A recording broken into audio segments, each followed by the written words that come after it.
지금 국회 상황도 심상치 않게 돌아가고 있습니다. 여당은 여당대로, 야당은 야당대로 주요 안건들이 있는데요. 먼저 제목은 야당의 청년들이 지도부를 탄핵하다라고 제목을 뽑아왔습니다. 통합당 이야기 잠시 후에 전해드리겠고요. 먼저 민주당과 더불어시민당에서는 양정숙 당선인을 둘러싼 논란이 상당히 거세지고 있습니다. 일단 더불어시민당 측에서는 양 당선인에 대해서 제명하고 고발 조치를 취하기로 했는데 문제는 양 당선인이 버티고 있다, 소위 라는 겁니다. 일단은 민주당과 시민당의 이야기부터 직접 한번 들어보시죠. 비례대표 후보 검증 과정이 미흡했던 점에 대해 책임을 통감하고 국민 여러분께 깊이 사과드립니다.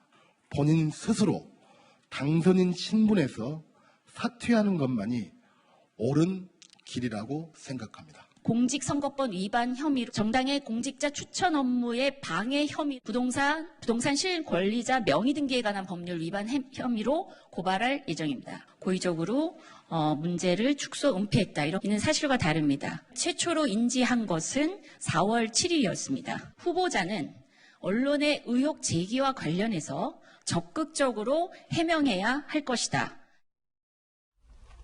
김영주 의원님, 네. 일단 당이 당선된 당선인을 이렇게 제명을 하고 고소 고발을 하는 것은 굉장히 이례적인 상황인데 그렇습니다. 지금 더불어시민당 대변인의 이야기는 은폐 축소는 전혀 아니다. 4월 7일에 문제를 인지했고 그때 당시 양 당선인이 적극적으로 소명을 했기 때문에 우리도 몰랐다라는 해명으로 들리는데 그 검증을 제대로 안 한 것은 그럼 맞네요.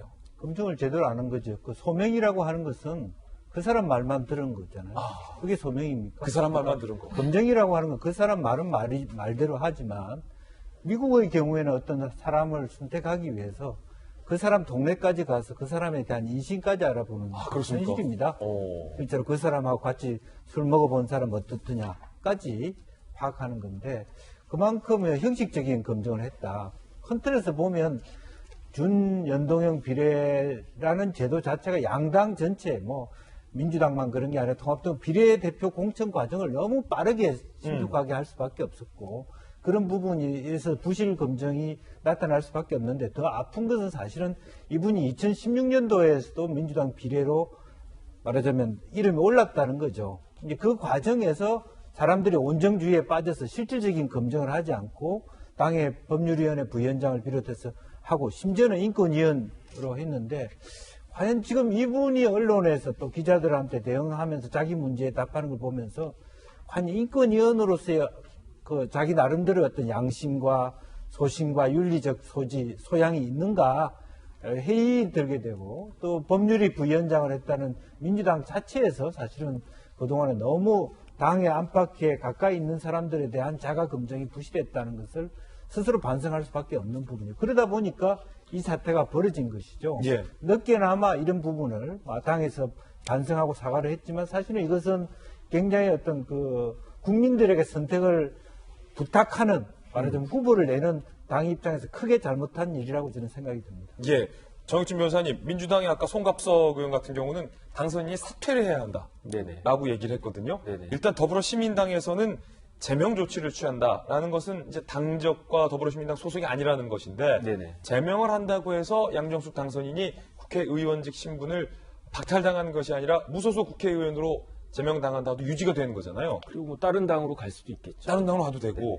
사퇴를 하라라고 네네. 지금 촉구를 했어요. 네네. 사퇴는 좀 달라지는 겁니까?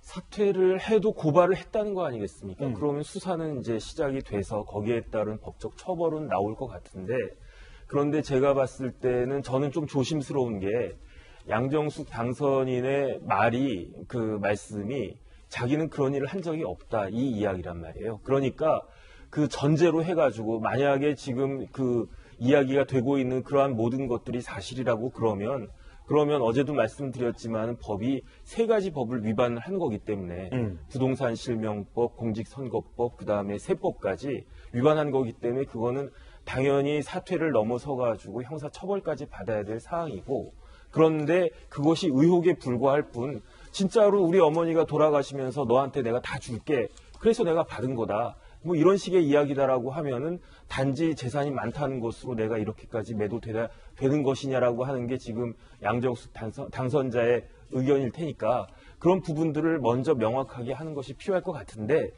제 생각에는 아마 양정숙 당선인은 뭐 이방 여기까지 갔으니까 계속 계실 것 같다는 생각이 듭니다. 야당에서는요, 알고도 민주당이 방관한 것 아니냐, 공범 아니냐라는 주장을 했습니다. 사전에 인지했음에도 불구하고 선거를 앞두고 비난 여론을 의식해서 의도적으로 묵인한 것은 아닌지, 만일 이를 알고도 방관했다면 더불어민주당은 사실상의 공범이나 마찬가지입니다. 불로소득, 부동산 재테크로 재산을 대거 증식한 것도 모자라 불법 명의신탁으로 세금을 탈루하기까지 한 그를 21대 국회 당선인으로 만들어준 책임이 민주당과 더시민당 모두에게 크게 있습니다. 김용태 의원님, 이렇게 반발하는군요. 정말 가슴이 막 터질 것 같습니다. 억장이 무너집니다. 정말 우리가 너무 못해서 이번 선거에 이렇게 크게 졌고, 그렇게 양정숙 저런 분들이 정말 국회의원이 되는 이런 사태는 정말 책임일지라면 민주당이 지는 것보다 더 크게 우리 미래통합당 그리고 저를 포함해서 우리 후보들이 져야 될 것 같습니다. 국민 여러분들한테 이런 모습 보여드린 거 정말 죄송하다는 말씀 먼저 드리고요. 우리 김용주 의원께서 말씀하신 대로 저분이 내세우는 간판이 뭐죠? 인권, 법률. 우리 조국 사태 때 우리 국민들이 분노하셨던 게 뭐였죠? 조국이라고 한다면 공정과 정의. 근데 그래도 국민들 억장이 무너지셨는데. 예. 일단 그거에 대해서 민주당이 지금 이것저것 이제 뒤늦게 수습하는 모양새를 갖추고 있는데, 자, 이 국민들이 다 지켜보고 계십니다. 저분 4월 7일 날 알았다. 정말 민주당이 제대로 된 정당이었다면 4월 7일 날 소명이 아니라 그럼 4월 8일 날부터 해명 듣고서 4월 10일 날, 11일 날 정상적인 당이면 당연히 우리 국회 비례대표 하나 이뤄도 좋으니까 정말 하겠다라고 했어야지 맞죠. 사후 처리하는 걸 지켜보십시다. 집권당이 한석 이런 거 별로 중요하지 않잖아요. 저런 분들 국회의원 하는 거 안 맞다라고 본인들이 단호하게 하실 거고, 그다음에 고발된 건이 3건 있잖아요. 이건 매우 엄중한 법 위반이거든요. 당연히 검찰에서 제대로 수사해서 만에 하나 위법사항이 있다면 제대로 되게 우법 조치하는 게 그것이 바로 정의를 세우는 길이라고 생각합니다. 예.